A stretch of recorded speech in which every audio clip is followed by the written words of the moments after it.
नमस्कार. लोकशाही मराठीच्या न्यूज प्लॅनेटमध्ये मी विशाल पाटील आपल्या सगळ्यांचं स्वागत करतो. महाराष्ट्रामध्ये इयत्ता 1ली ते 8वीच्या विषयांसाठी शिक्षक होण्यासाठी टीईटी परीक्षा उत्तीर्ण होणं हे अनिवार्य आहे आणि या परीक्षेमध्ये एकूण 2 पेपर उत्तीर्ण व्हावे लागतात. पेपर 1 हा 1ली ते 5वी इयत्तेपर्यंत आणि पेपर 2 हा 6वी ते 8वी इयत्तेच्या शिक्षकांसाठी असतो. बरं, त्यामध्ये एकूण 150 ऑब्जेक्टिव्ह प्रश्न विचारले जातात. उत्तीर्ण होण्यासाठी जनरल कॅटेगरीमध्ये 90 तर रिझर्व्ह कॅटेगरीसाठी 82 मार्क्स मिळवणं अनिवार्य आहे. दरवर्षी या परीक्षेसाठी 3 ते 4 लाख उमेदवार परीक्षा देतात, पण परीक्षा कठीण असल्यानं केवळ 4 ते 8% उमेदवार उत्तीर्ण होण्याचं प्रमाण आहे. त्यानंतर पास होणाऱ्याला केवळ एलिजिबिलिटी सर्टिफिकेट मिळतं. त्यानंतर TAIT नावाची स्पर्धा परीक्षा द्यावी लागते. मग कायमस्वरूपी सरकारी नोकरी मिळते. एवढं सगळं सांगण्याचं कारण म्हणजे याच शिक्षकांच्या परीक्षेला पेपर फुटीचं ग्रहण लागलंय.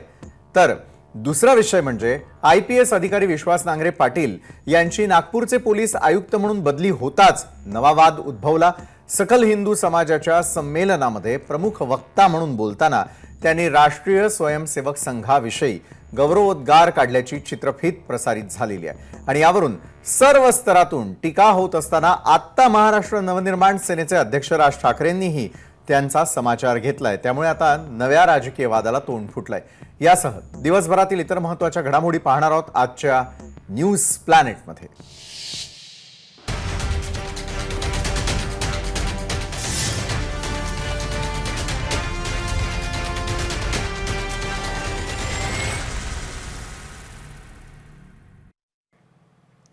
तेवीस लाख विद्यार्थ्यांचं भवितव्य ठरवणाऱ्या नीट परीक्षेचा पेपर फुटीचं प्रकरण अगदी ताजं असतानाच DED उत्तीर्ण प्राथमिक शिक्षक यांच्यासाठी अनिवार्य असलेली TET परीक्षेचा पेपर हा थेट भिवंडीतून फुटल्याची धक्कादायक माहिती समोर आली. या प्रकरणी कोनगाव पोलीस ठाण्यात तिघांना त्यांच्या विरोधात गुन्हा दाखल करण्यात आलेला आहे. महाराष्ट्र राज्य परीक्षा परिषद पुणे यांनी प्रसिद्ध केलेल्या एका प्रसिद्धी पत्रकाद्वारे 28 जून रोजी राज्यात TET परीक्षा होणार होती, परंतु त्याच्या 24 तास आधी भिवंडीमध्ये पोलिसांनी केलेल्या कारवाईमध्ये तिघा संशयितांना ताब्यात घेऊन पोलिसांनी परीक्षा मंडळाच्या अधिकाऱ्यांना बोलावून तपासणी केली असता त्यांच्या जवळील प्रश्न हे 2026 मध्ये होणाऱ्या TET परीक्षेच्या प्रश्नपत्रिकेतील आणि त्याला साधर्म्य असणारे असल्याचं आढळून आल्यानं पोलिसांनी या तिघांविरोधात कोनगाव पोलीस ठाणे येथे गुन्हा नोंदवला. त्या पुणे महाराष्ट्र राज्य परीक्षा परिषदेनं 28 जून रोजी होणारी परीक्षा पुढे ढकलण्याचा त्यानंतर निर्णय देखील जाहीर केलाय.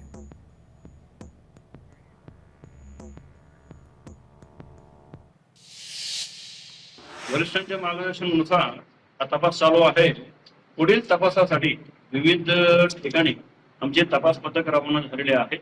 यामध्ये सखोल तपास करण्यात येईल आणि जे निष्पन्न होतील, ज्याचा सहभाग आढळेल त्यांच्यावर पुढील कायदेशीर कारवाई आम्ही करणार आहोत. हे पेपर फक्त भिवंडी किंवा ठाण्यामध्ये बाहेर याच्यामध्ये प्रथम दृष्ट्या आज सकाळी जे झालेलं आहे शक्यता नाकारता येत नाहीये. इतर ठिकाणी पण विकल्याची काही माहिती आम्हाला मिळालेली आहे.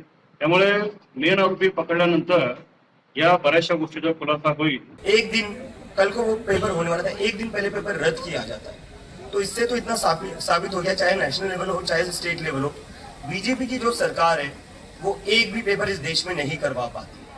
बिना पेपर लीक हुए या बिना एग्जाम कैंसिल हुए बीजेपी की सरकार एक भी पेपर नहीं करवा पाती. ये बात तो क्लियर हो गई, सबको समझ आ चुकी है. डबल इंजन की सरकार, डबल इंजन जो है इनका वो डबल लीक बन चुका है. देश में नीट लीक होता है, महाराष्ट्र में TET लीक होता है. ही गंभीर बाब आहे.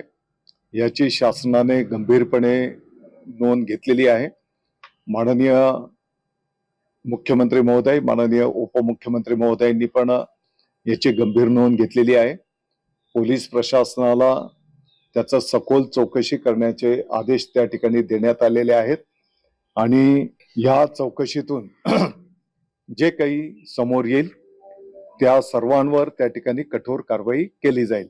उद्या जी परीक्षा होणार होती ती आता पुढे ढकलण्यात आलेली आहे आणि पुढची जी काही तारीख निश्चित केली जाईल ती येणाऱ्या दिवसांमध्ये आपल्या माध्यमातून जे काही परीक्षार्थी आहेत त्यांना कळवली जाईल. काय चाललंय महाराष्ट्रात नीटच्या पेपर फुटीचे केंद्र महाराष्ट्र टीईटीच्या पेपर फुट आता टीईटीचा पेपर सुद्धा महाराष्ट्रातील ठाणे जिल्ह्यात फुटला.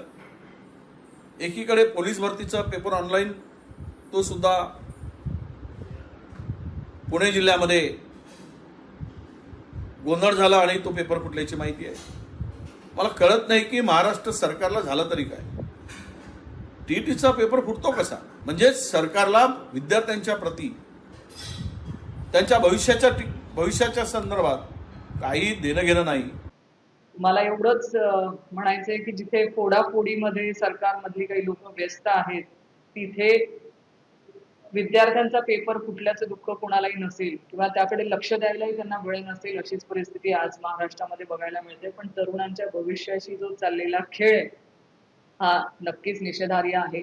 आम्ही या सगळ्या गोष्टींचा निषेध करतो आणि सरकारने भविष्यात तरी विद्यार्थ्यांच्या भविष्यावरती आणि ह्या परीक्षांच्या या सगळ्या गोष्टींवरती दरोडे टाकणं बंद करावे आणि योग्य त्यांच्या मेहनतीचं जे त्यांना योग्य परीक्षा देऊन फळ देण्याचं काम सरकारने करावं एवढी आमची विनंती.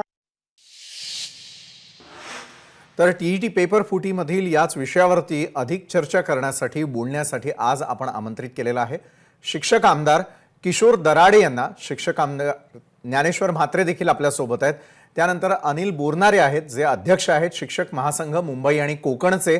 ॲडव्होकेट अमोल मातेले राष्ट्रवादी काँग्रेस शरदचंद्र पवारांच्या त्याचे ते प्रवक्ता आहेत आणि त्याचबरोबर उद्धव बाळासाहेब ठाकरेंच्या शिवसेनेचे प्रवक्ता अखिल चित्रे आपल्यासोबत आहेत. सर्व मान्यवरांचं यावेळेला स्वागत करतो. गंभीर विषयाकडे आणि चर्चेकडे वळूयात. अनिलजी, राज्यभरामध्ये 1729 परीक्षा केंद्रांवर होणारी परीक्षा आणि आता 18,000 AI आधारित CCTV कॅमेरे लावूनही पेपर फुटी, किती गंभीर आहे हा प्रकार असं तुम्हाला वाटतं? अनिलजी, अनम्यूट कराल आपला आवाज.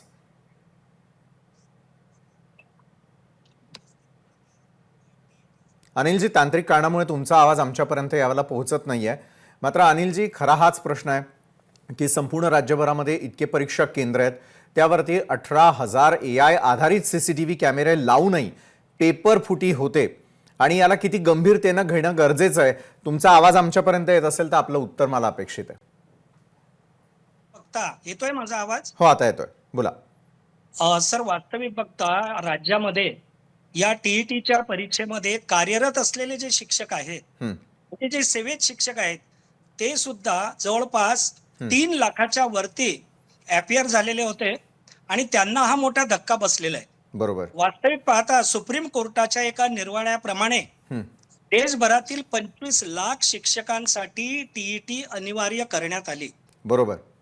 आमची राज्यांना मागणी आहे की राईट टू एज्युकेशन ऍक्ट जो आला, ज्याला मोफत व सक्तीच्या शिक्षणाचा अधिकार अधिनियम 2009 या देशभरामध्ये 2010 वर्षी लागू झाला, त्याच्यानंतर जे शिक्षक नियुक्त झालेले आहे त्यांच्यासाठी टीईटी सक्तीची करणं योग्य होतं. परंतु सुप्रीम कोर्टाच्या एका निकालामुळे संपूर्ण देशभरातील शिक्षक जवळपास 25 लाख संख्या आहे या शिक्षकांची, ज्यांची वय अक्षरशः काही जण 6 महिन्यासाठी रिटायर व्हायचे बाकी आहेत, काहींनी 50 क्रॉस केलेली आहे. बरं, या टीईटीचं स्वरूप काय असते सर? टीईटीचं स्वरूप हे MPSC आणि UPSC च्या लेव्हलचे प्रश्न असतात, ज्याचा दैनंदिन अध्यापनाशी कोणताही काळी मात्राचा संबंध नसतो. आमची मागणी ही आहे की टीईटीची मुळात गरजच नाही आहे. बरं.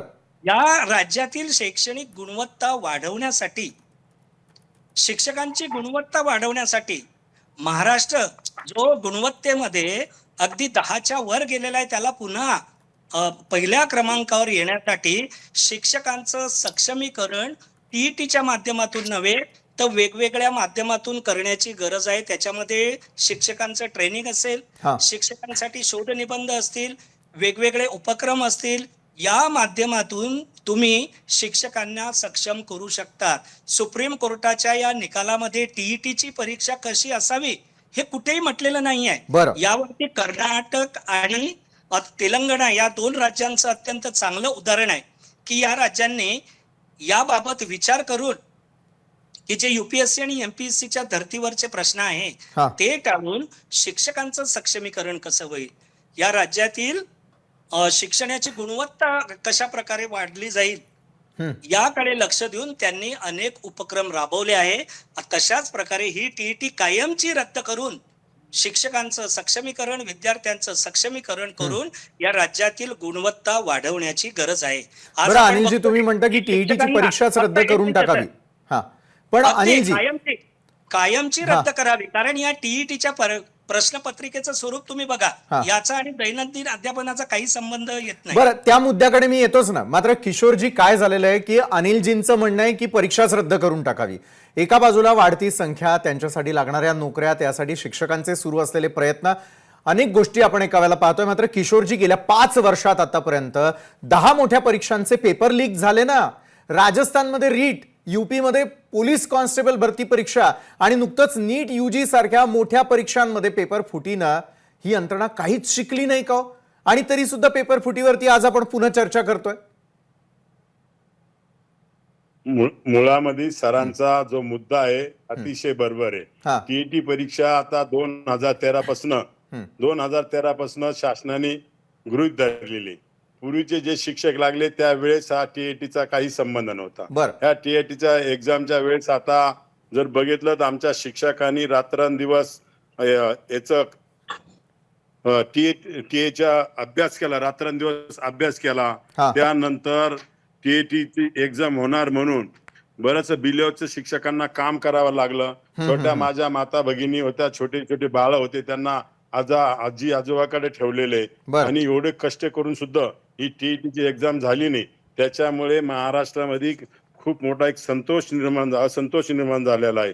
सुमारे राज्यामध्ये 6,24,000 शिक्षक ही टीईटीची परीक्षा देणार होते. त्याच्यामुळे ही परीक्षा न झाल्यामुळे सरकारचंही आर्थिक नुकसान झालेलं आहे. दुसरी गोष्ट जर आपण बघितलं तर प्रत्येक ठिकाणी भ्रष्टाचाराप्रमाणे हे विकल्या जाणारे लोक जास्त झालेले. बरं. म्हणून शासनाला आमची एक विनंती, एक कठोर कायदा केला पाहिजे. परत हे कायदे असे झाले पाहिजे परत त्या गोष्टीकडे दुर्लक्ष होताच कामा नये. बरं. म्हणून माझी विनंती सरकारलाही मी सभागृहात विनंती करणार आहे. आता टीएटीचा पेपर फुटला, यापूर्वी जर बघितलं तर नेटचा पेपर फुटला. सातत्याने एज्युकेशनची ही बदनामी होती. बदनामी बरोबर आमचे शिक्षक वर्ग रात्रंदिवस अभ्यास करता, विद्यार्थी अभ्यास करता आणि यांच्या पोटी निराशा यांच्या पुढे पदरात येते. म्हणून असे प्रकार घडू नये. आता आमचे नेते, राज्याचे उपमुख्यमंत्री एकनाथजी शिंदे साहेब यांनी सांगितलं असे काही जर झालं तर मोका सारखा कायदा आम्ही अंमलात आणणार आहे. बरं, आणि पण मोका तुमच्यासारखे कायदा जर अंमलात आणला तर सजग नक्कीच असे शिक्षक आमदार असताना देखील हे प्रकार होणं, सरकारपर्यंत तुम्ही आवाज पोहोचवावा या अपेक्षेनंच तुम्हाला आज आम्ही या पॅनलमध्ये आमंत्रित केलेलं आहे. अखिलजी, काय आहे की एनसीटीईनं शिक्षकांच्या पदांसाठी टीईटी क्वालिफाय करण्यासाठी 5 वर्षांची मुदत दिली, पुढे ती 4 वर्ष करण्यात आली आणि आता हा प्रकार जो शिक्षकांकडूनच पाहायला मिळतोय. शिक्षकांमध्ये काय भावना निर्माण झाली असेल? मेहनतीवरती पाणी फिरवणं हे तेच का, असा प्रश्न यावेळेला निर्माण होतो. अखिलजी, काय झालंय, सरकारमध्ये संविधान बदलण्यासाठी पक्ष फोडणारी लोक आहेत, ज्यांना पक्ष फोडण्यात स्वारस्य आहे. वारंवार होणारी पेपर फुटी थांबवण्यासाठी लक्ष द्यायला त्यांच्याकडे वेळ नाही. देशाच्या भवितव्याचे हाल करून ठेवले आहेत या भाजप सरकारने आणि हे त्यांचे ते शाह सेना जे आहेत ना त्यांनी. नीटचा पेपर फुटला, मागील काही वर्षात एमपीएससीचे पेपर फुटतायत आणि आता थेट टीईटीचा पेपर फुटला. बरोबर, गेल्या दशकात महाराष्ट्रात अशा घटना वारंवार घडत असून आपल्या राज्याला बदनाम करून ठेवलेलं आहे. काय होतंय, आपल्याला एक नीट परीक्षा, नीट म्हणजे मी ते एनईटी वाला नाही, नीट चांगल्या पद्धतीत परीक्षा पण घेता येत नाही. इतकी दुर्दैवी परिस्थिती आहे. दरवर्षी तरुणांनी फक्त आंदोलनच करायची का? त्या देशातील आणि या राज्यातील तरुणांचे, विद्यार्थ्यांचे भविष्याचे स्वप्न ते कधी पाहणार? का फक्त आंदोलनच करत राहणार? अशा प्रकारच्या सगळे जे काय गैरकृत्य होत आहेत त्यांनी. आणि जर मी चुकत नसेल, मी जी काय माहिती घेतलेली आहे त्या माहितीनुसार असं आहे की कोल्हापूरमध्ये 6 महिन्याआधी ही परीक्षा ह्याच्या आधी देखील वादाच्या भोवऱ्यात सापडली होती. तिकडे त्या एचपीनी काय 6-7 लोकांना अटक केली होती. काय झालं त्याचं? कोण आहे त्याचे मुख्य? आपण दरवेळी एक वेळा नीटची परीक्षा असंच झालं, मग त्याच्यानंतर राज्य सरकारने ते परत नीट घेतलं. आता टीईटीची परीक्षा 6 महिन्याआधी अशाच प्रकारे घोळ झाला कोल्हापूरला. आता भिवंडीत पकडले गेले हे दुसऱ्यांदा घडलं. बरोबर. म्हणजे राज्य सरकारला नीट परीक्षा देखील हाताळता येत नाही का? फक्त हे सरकार फोडत बसतील, आमदार फोडत बसतील, खासदार फोडत बसतील आणि यांचे खालची लोक पेपर फोडत बसतील. हेच चालणार का या राज्यात? बरोबर आहे. विद्यार्थ्यांच्या बाजूनं कोण विचार करणार हा खरं तर प्रश्न आहे. ज्ञानेश्वरजी, जसं आत्तापर्यंत पॅनलिस्टने आपापलं मत मांडलेलं होतं, खरं तर परीक्षेच्या आदल्या दिवशी पेपर लीक होणं किती गंभीर वाटतं या प्रकरणाकडे पाहताना. आता 3 आरोपींना अटक करण्यात आलेली आहे. त्यातून काय साध्य केलं जाईल? कारण मूळ आरोपी अजूनही फरार असल्याचंच बोललं जातंय, ज्यानं मास्टरमाइंड म्हणून हा पेपर फोडण्याचं काम केलं. ज्ञानेश्वरजी. खरं तर अत्यंत दुर्दैवी घटनाच म्हणावी लागेल आणि याचा निषेध केला तेवढा कमीच पडेल. हा. आज 1ली ते 8वीच्या सर्व शिक्षकांचं स्वप्न होतं की आपण टीईटी परीक्षा देऊन उत्तीर्ण होऊ, पण ते टीईटी परीक्षेचं स्वप्न भंगलेलं आहे असं मला वाटतंय.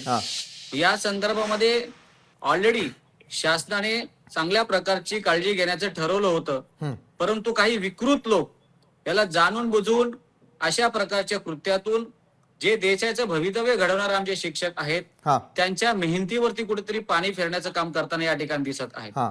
हे व्हायला नाही पाहिजे. याकरता परवाच्या हाऊसमध्ये मी आणि आमचे सर्व शिक्षक आमदार आवाज उठवणार आहोत आणि माननीय मुख्यमंत्र्यांना विनंती करणार आहोत की हे पेपर फुटीचं प्रकरण वारंवार व्हायला लागले आहे, यावर आपल्याला काहीतरी पर्याय शोधला पाहिजे. तो पर्याय कसा असेल तर एक तर ABCD प्रमाणे प्रश्नपत्रिका असावी, किंवा ज्या वेळेला प्रश्नपत्रिका एकाकडनं काढली जाते त्यावेळेला त्याचीच प्रश्नपत्रिका न पाहता 10-12 प्रश्नपत्रिका काढून त्या प्रश्नपत्रिका 11th आवरला एकत्र केल्या गेल्या पाहिजेत, ज्याच्यातून अशा प्रकारचा कोणताही प्रकार होणार नाही. कारण हे फारच वाईट व्हायला लागलेलं आहे.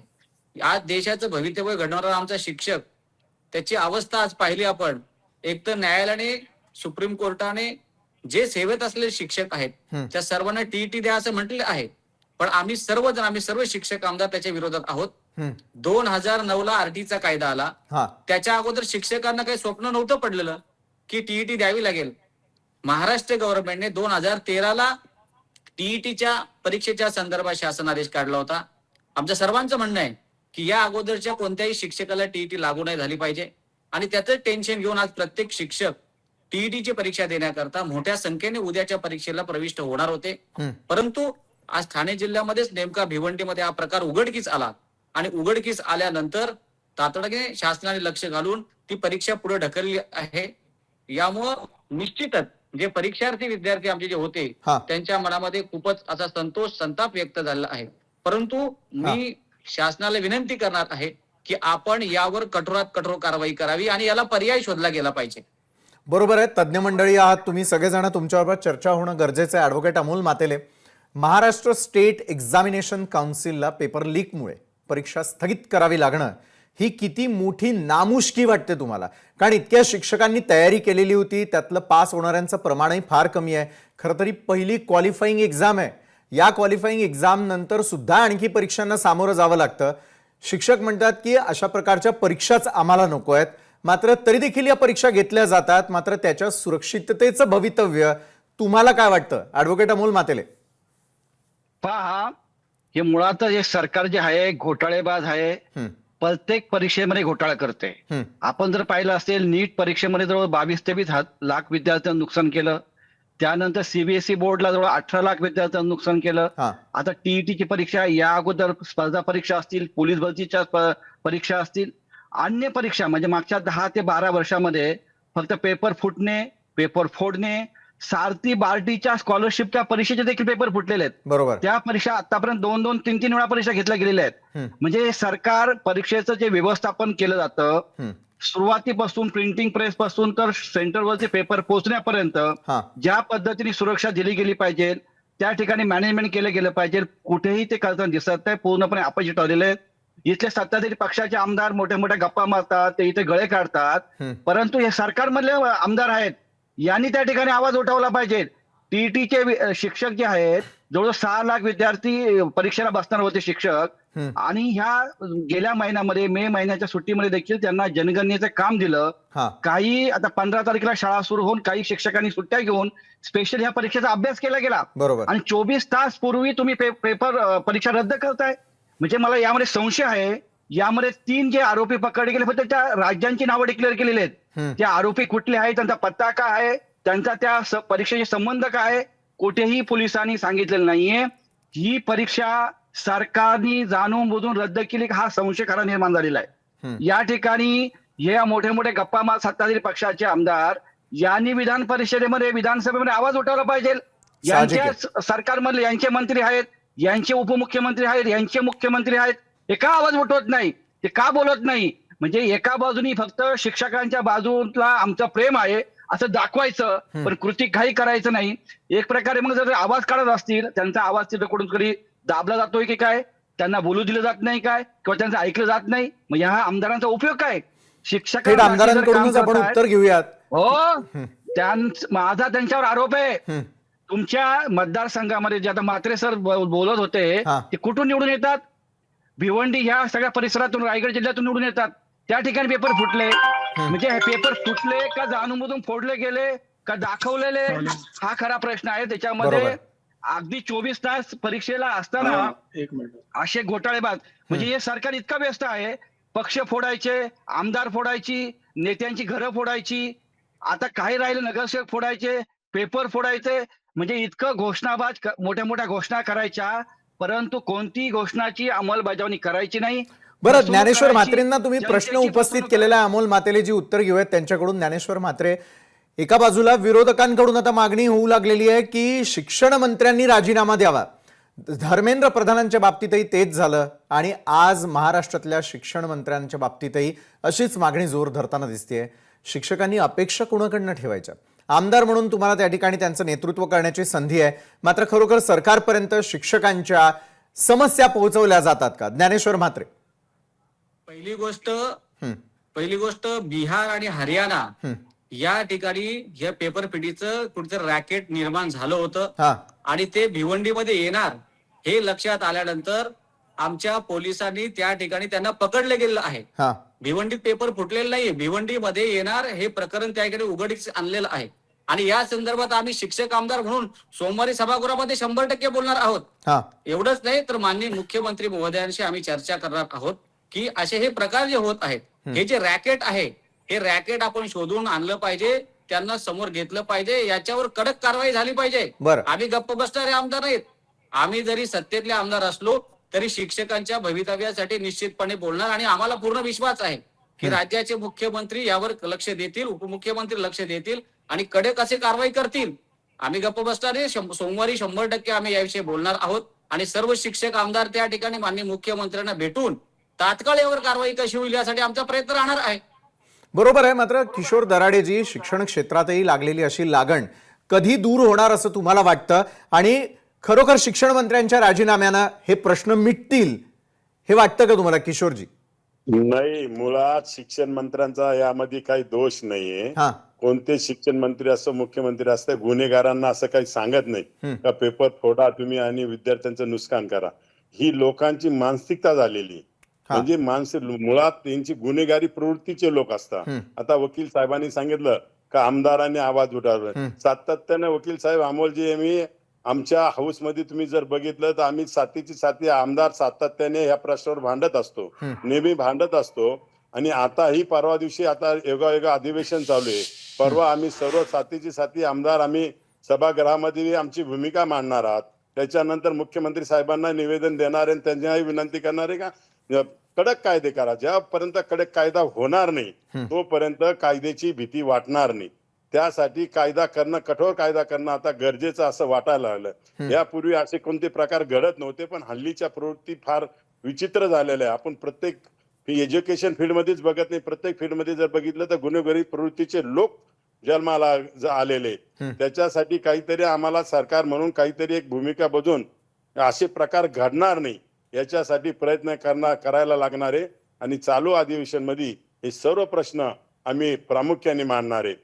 बरोबर. मग अखिल चित्रेजी, जे आता सत्ताधारी शिक्षक आमदार आहेत त्यांनी दिलेल्या उत्तरांच्या बाबतीत तुम्ही समाधानी आहात का?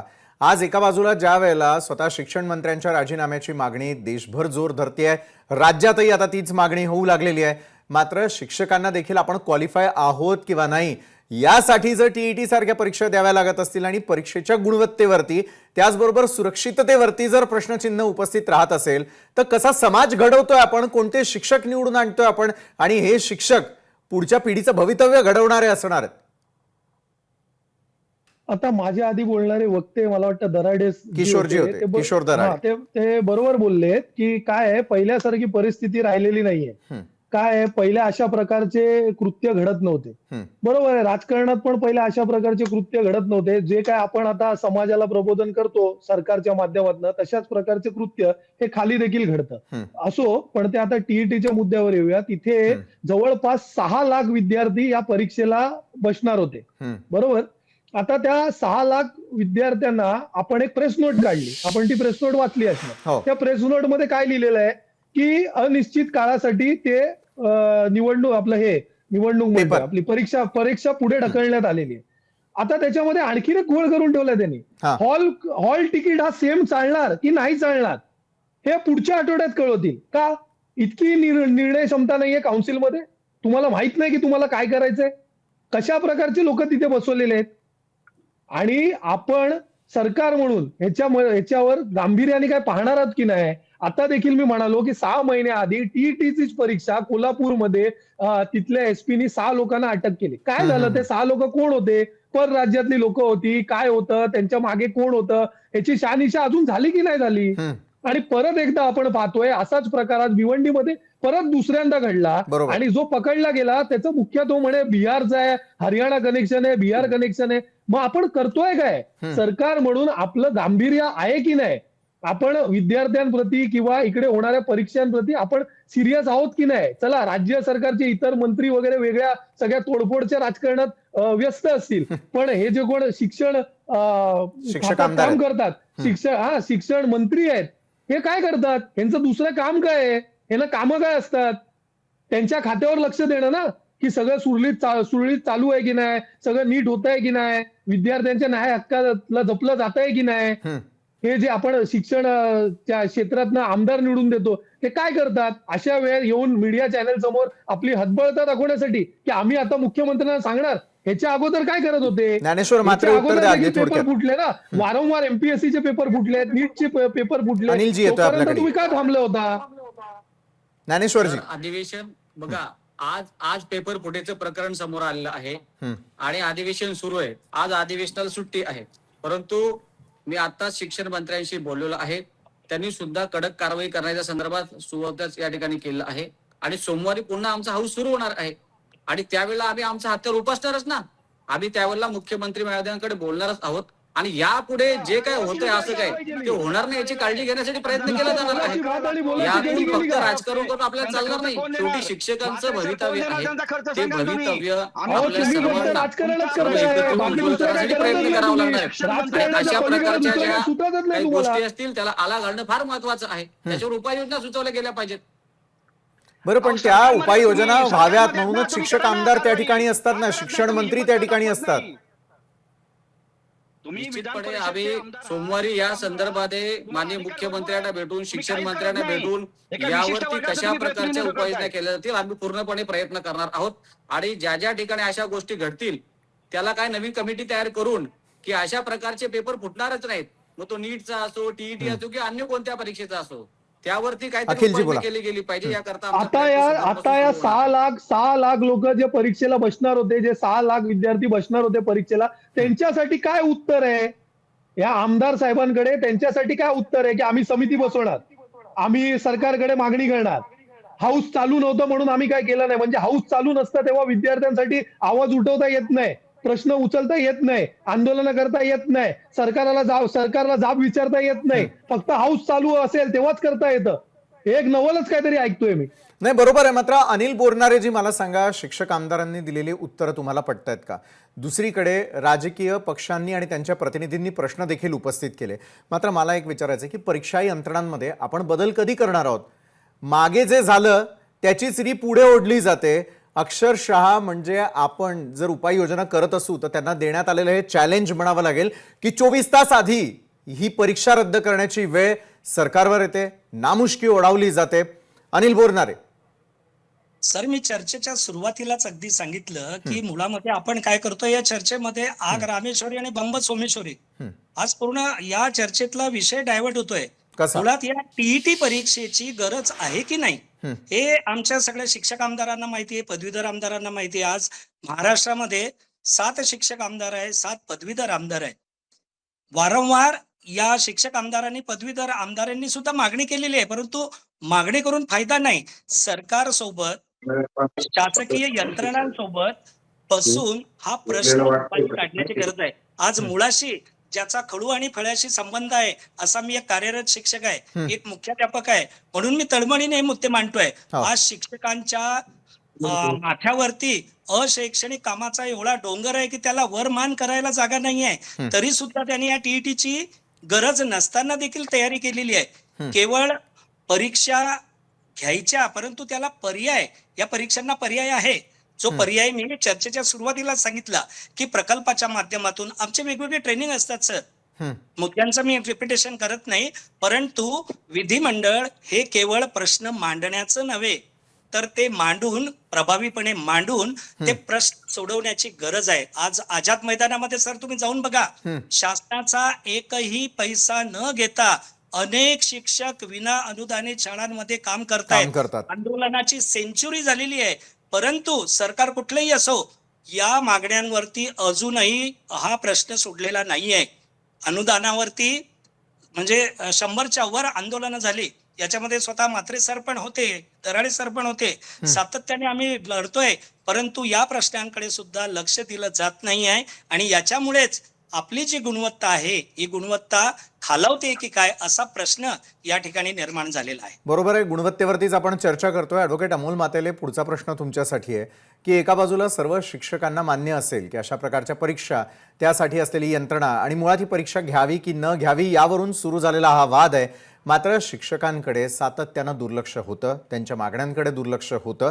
मग अशा वेळेला सरकारकडून तुमच्या असलेल्या अपेक्षा काय आहेत? ॲडव्होकेट अमोल मातेले, कारण विद्यार्थ्यांसाठी तुम्ही देखील काम करता, त्या संघटनांसाठी काम करता, तुमचा अनुभव काय? पहा, आता बोलणारे सर म्हणाले की परीक्षेची गरज काय वाटत नाही टीईटीच्या, तशी आम्ही सहमत आहोत. पण आजचा जो विषय आहे टीईटीच्या परीक्षेच्या 24 तास अगोदर पेपर फुटला कसा, हा खरा मुद्दा आहे. म्हणजे आज टीईटीचा पेपर फुटला, याच्या अगोदर अनेक पेपर फुटलेले आहेत. तेव्हा सरकारने जर कडक कारवाई केली असती, जे पेपर फोडणारे आहेत, पेपर फोडे आहेत, त्यांच्यावर जर कारवाई केली असती तर ही वेळ आली नसती. म्हणजे पुढच्याला ठेस लागून तर मागचा शहाणा होतो, पण या सरकारला कसली लाज नाही, लज्जा नाही, शरम नाही, इतकं निर्घट्ट सरकार आहे. म्हणजे तरुणांचं भवितव्य दावणी लावण्याचं काम करते. एक तर यांच्याकडे नोकऱ्या नाही आहेत. उद्या जरी शिक्षकांनी परीक्षा दिली तरी उद्या शिक्षकांना नोकरी नाही त्या ठिकाणी. त्यामुळे त्यांना नोकरी न देता असे पेपर वारंवार फोडायचे आणि दिशाभूल करत राहायची. म्हणजे मला संशय आहे की हा पेपर फुटलाय की सरकारने पुरस्कृत फोडलेला आहे, म्हणजे दाखवलेलं आहे. कारण त्या ठिकाणी जे आरोपी पकडलेले, मी त्यामुळे अगोदर पण देखील सांगितले, मी कायद्याचा अभ्यासक आहे. या ठिकाणी जे आरोपी फुटलेले आहेत किंवा पकडलेले आहेत, त्यांच्या कारवाई केली आहे त्याची इत्यंभूत माहिती दिली पाहिजे. या टीईटीच्या परीक्षेत त्यांचा काय संबंध आहे? इथे कोणत्याही आमदार सत्ताधारी पक्षाचा बोलत नाही, सन्मानीने बोलणारे सर बोलत नाही. ते सांगतात टीईटी परीक्षाच नकोय. बरोबर, ती नकोय, पण तुम्ही जी परीक्षा घेताय ती परीक्षेचे पेपर फुटले जातात. म्हणजे तुमच्या शिक्षकांचा पेपर फुटला जातो, तर विद्यार्थ्यांचं काय? म्हणजे आज देशामध्ये, राज्यामध्ये लाखो विद्यार्थी या परीक्षेच्या पेपर फुटीमुळे देशोधडीला लागलेले आहेत. ग्रामीण भागातले शिक्षक परीक्षा देण्यासाठी वेगवेगळ्या सेंटरवर त्या ठिकाणी 100-150 किलोमीटर प्रवास करून पोहोचलेले आहेत.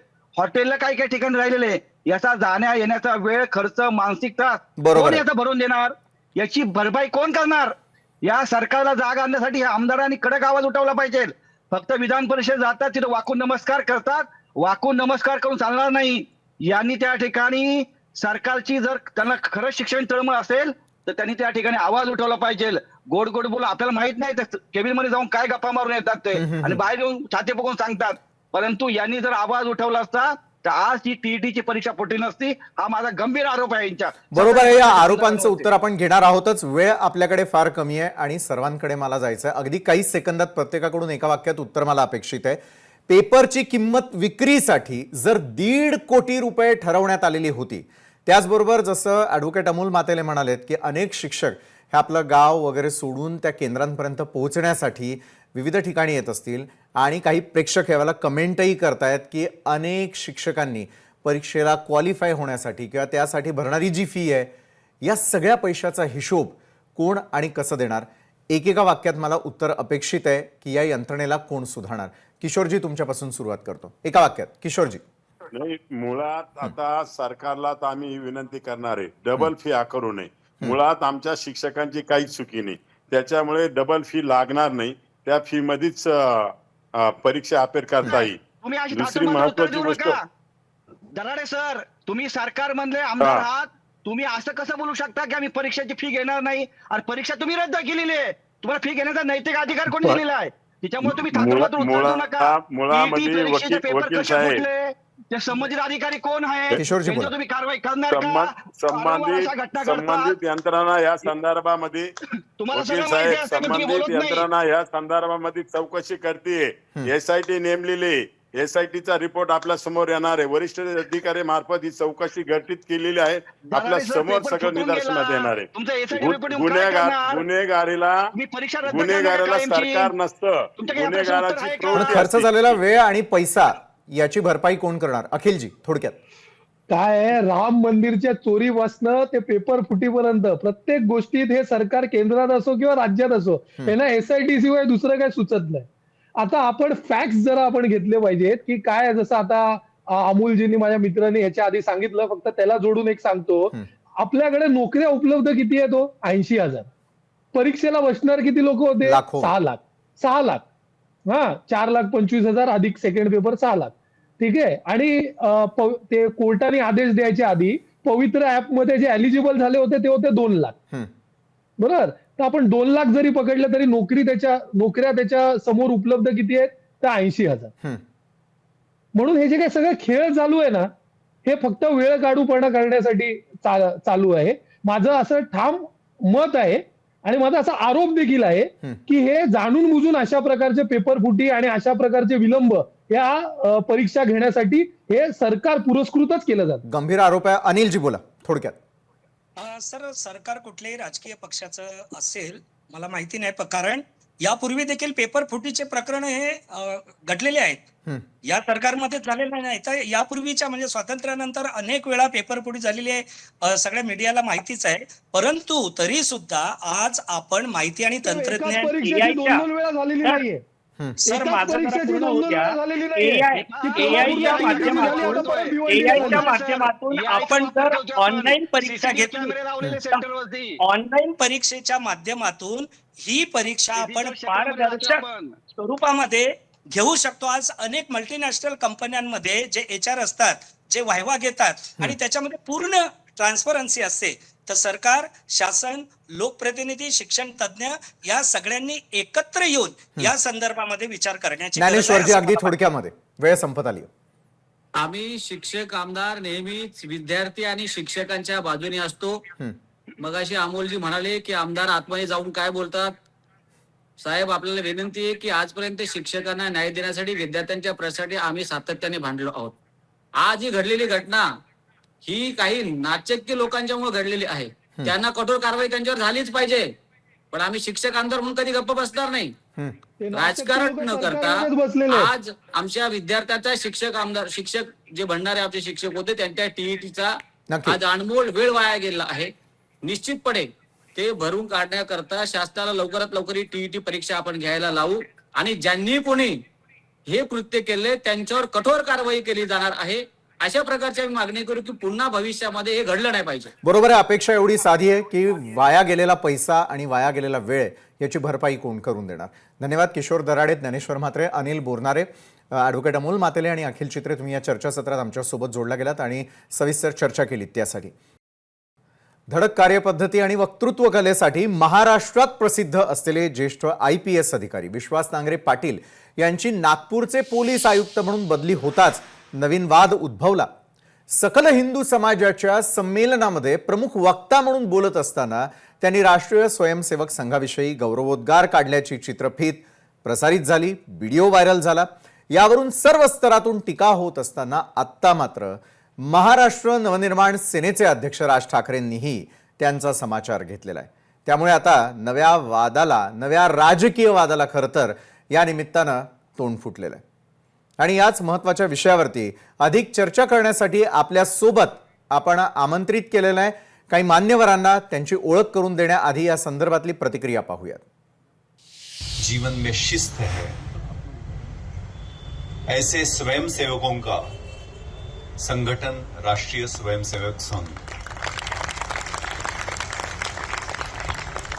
1925 में एक दूरदर्शी राष्ट्रभक्त डॉक्टर केशव बळीराम हेगड़ेवार ने इस संगठन की नींव रखी. गत वर्ष 100 साल पूरे हो गए. इस उपलक्ष्य में ये सम्मेलन का आयोजन किया गया है. तर एकंदरीतच संघाबद्दल जाहीरपणे बोलायचं असेल तर सेवेचा राजीनामा द्यावा अशा प्रकारची पोस्ट आल्यानंतर मात्र खऱ्या अर्थाने या चर्चांना उधाण आलेलं आहे की विश्वास नांगरे पाटील अशा मंचावर जातात का, त्या ठिकाणी ते आपलं स्वतःचं मत का व्यक्त करतात. आणि याच महत्त्वाच्या विषयावर बोलण्यासाठी आज आपण आमंत्रित केलेलं आहे माजी पोलीस उपायुक्त डॉक्टर संजय अपरांती यांना. संघ विचारक अमोल पुसतकर आपल्यासोबत आहेत आणि मनसेचे प्रवक्ता योगेश चिले आपल्यासोबत जोडले गेलेले आहेत. तिन्ही मान्यवरांचं मी यावेळेला स्वागत करतो. आणि योगेशजी आपल्यापासून सुरुवात करेल की योगेशजी, विश्वास नांगरे पाटील यांनी केलेल्या वक्तव्याचा राज यांनी का समाचार घेतला, का त्या संदर्भातलं पोस्ट त्यांना करावीशी वाटली? योगेशजी. हे बा, विश्वास नांगरे पाटील हे महाराष्ट्रातील एक रिस्पेक्टफुल अधिकारी आहेत, परंतु याचा अर्थ असा नाही की ते जे करतील ते महाराष्ट्राला पटेल. बरं. महाराष्ट्रामध्ये अशा अधिकाऱ्यांची आम्हाला आवश्यकता आहे की जे त्यांचे अधिकार बजावताना जात धर्म यांचा कोणताही विचार करणार नाहीत. त्यांच्या दृष्टीने त्यांचं कर्तव्य हेच सर्वप्रथम असेल. बरं. विश्वास नांगरे पाटील ज्या कार्यक्रमासाठी गेले होते तिथे ते व्यक्ती म्हणून गेले असते तर कदाचित चाललं असतं, परंतु तसं न करता त्यांनी तिथे जे विचार मांडलेले आहेत ते विचार स्पष्टपणे सांगत आहेत की ते कुठेतरी एका बाजूला झुकलेले आहेत. आता all India service conduct rules 1968 नुसार तुमच्या कोणत्याही कृतीमधून हा आभास निर्माणच झाला नाही पाहिजे की तुम्ही कोणत्या तरी एका धर्माकडे किंवा कोणत्या तरी एका विचारसरणीकडे झुकलेले आहात. तुमच्या सर्व निष्ठा या तुमच्या कर्तव्यावरती, तुमच्या खात्यावरती असल्या पाहिजेत. इतकंच माननीय राज साहेबांना याच्यातून सांगायचं होतं. बरोबर आहे. मनसेची नेमकी बाजू काय, राज ठाकरेंना काय म्हणायचं आहे हे तुम्ही प्रत्यक्षपणे समजावून सांगितलं. डॉक्टर संजयजी आपल्यासोबत आहेत. डॉक्टर संजयजी, ऑल इंडिया सर्व्हिसेसचे काही नियम असतात जे सरकारी अधिकाऱ्यांसाठी लागू केले जातात. त्यांना राजकीय विचारधारेशी जोडलं जाण्याची परवानगी नाहीये. त्यामुळे या वादाला तोंड फुटलंय असं वाटतं का?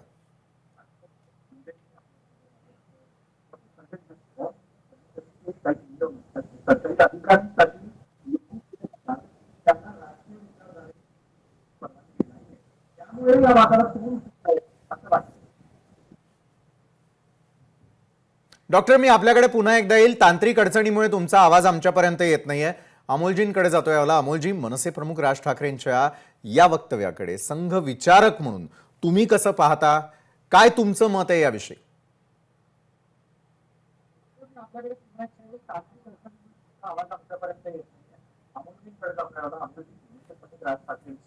अमोलजी, माझा आवाज आपल्यापर्यंत येत असेल तर मला उत्तर अपेक्षित आहे आपल्याकडून. मला असं वाटतं की नेहमी ही गल्लत संघाबद्दल केली जाते आणि त्याला राजकीय संबोधने हो येतोय संघाला राजकीय संबोधने हीच एक प्रमुख चुकी आहे. हीच एक गल्लत आहे. संघ ही 100 वर्षापासून काम करणारी एक देशभक्त, सामाजिक सलोखा चांगला राहिला पाहिजे यासाठी काम करणारी संघटना आहे. त्यामुळे अशा संघटनेच्या जर कुठल्या कार्यक्रमात कोणी प्रशासकीय अधिकारी आले आणि त्यांनी आपलं मत मांडलं तर मला असं वाटतं की कोणाला काही त्याच्यामध्ये आक्षेप असू नये. आणि ज्या हिंदू संमेलनाच्या कार्यक्रमात विश्वास नांगरे पाटील आले होते तो कार्यक्रम एका शहरातल्या एका नगरातल्या एका समितीने आयोजित केलेला कार्यक्रम होता बरं. आणि तो संघ शताब्दी निमित्तच आयोजित केलेला कार्यक्रम होता.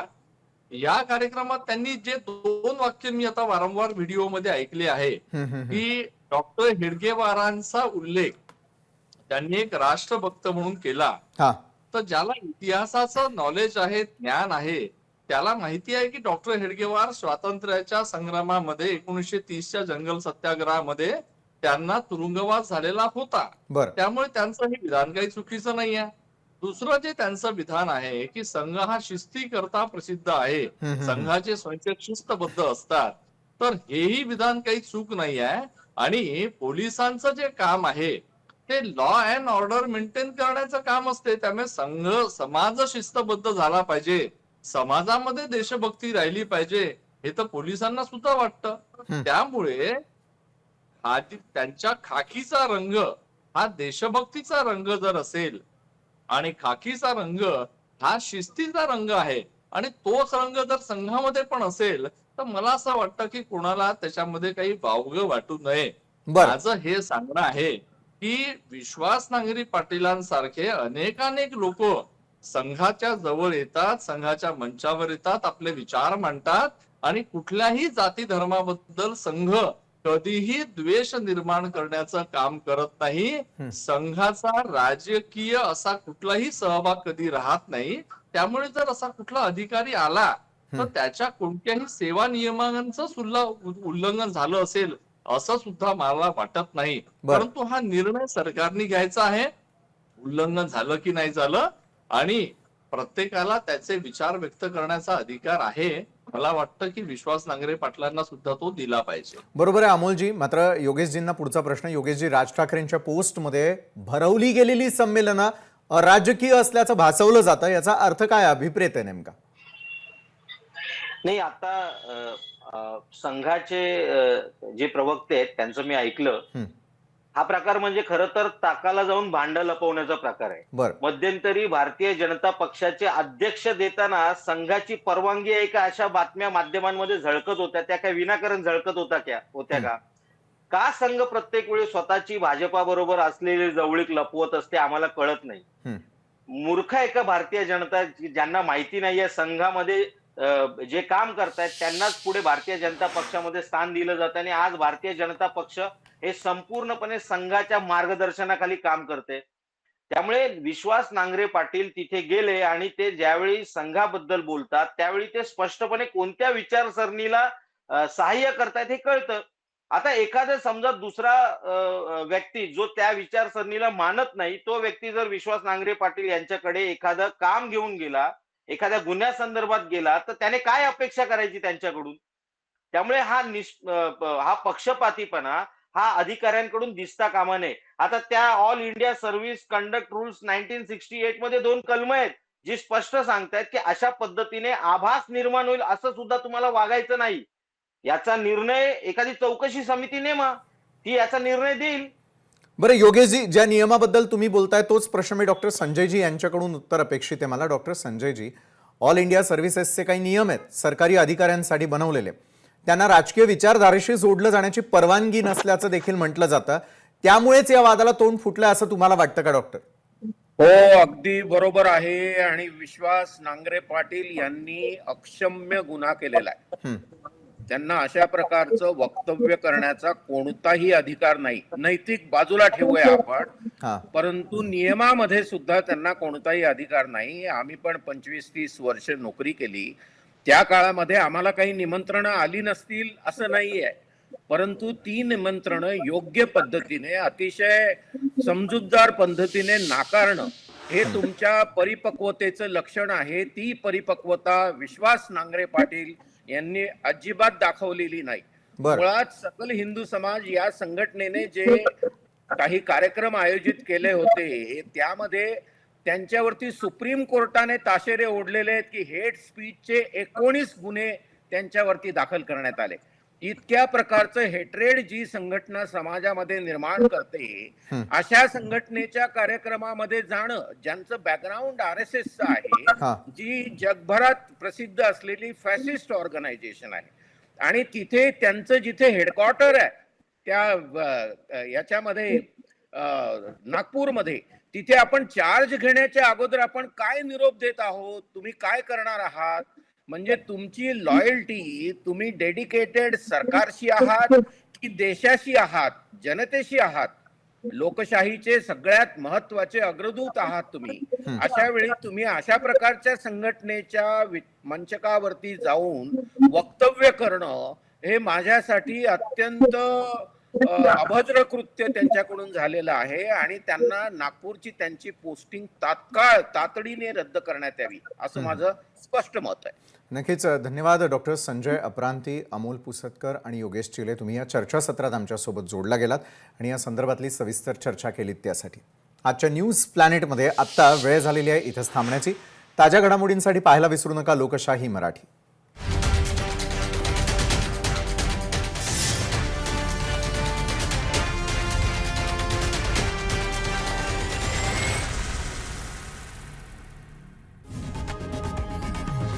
लोकशाही मराठी ऐका, पहा, जागरूक रहा.